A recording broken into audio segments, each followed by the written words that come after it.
apresentar o jogo. Se eu disser-lhe meu nome, está jogando. Passei tanto tempo a protelar para achar alguém com quem jogar. Assim podemos ser amigos. Estarei com você no fim dos tempos. Curta seus dias pra brincar, suas vidas no fim. Eu vou tomar a maçã, minha recompensa.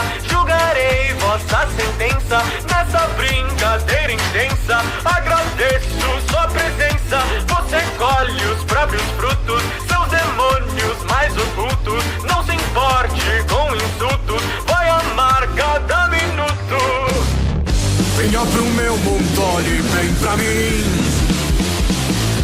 Sou pesadelo que vive na escuridão. Se precisar de mim, me chame. Eu virei pra te salvar. Jogue errado e não vai ter perdão. Desculpa por ter lhe preocupado. Me conceda mais tempo ao seu lado. Sua vida parece confortável, mas nada estável. Como se vive assim? Conheço bem todos os seus segredos. Quer se sentir alguém maior?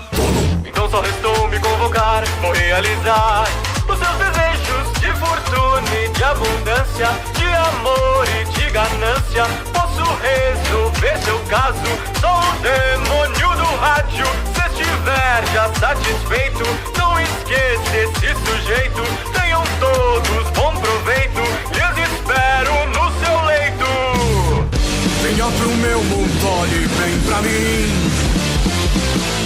Sou pesadelo que vive na escuridão. Se precisar de mim, me chame. Eu virei pra te salvar. Jogue errado e não vai ter perdão.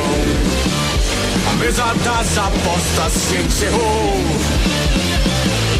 Se há uma alma em jogo, a casa já tomou. Eu apunhalo pelas costas. Não importam as propostas. Não me culpe se você pegou. Venha pro meu mundo, olhe ao redor. Seus pesadelos sempre irão te consumir. Você fez a escolha errada e falhou na sua jogada. Já é tarde pra se redimir. Foi um prazer, fico encantado. Se eu jogo não saio derrotado. Entregue suas dívidas pra mim, não foi tão ruim, mas acabou assim. Pensando algo mal, estou contigo. Se acaso você ficar perdido, é preço quem paga, quem jogou. Minha hora chegou.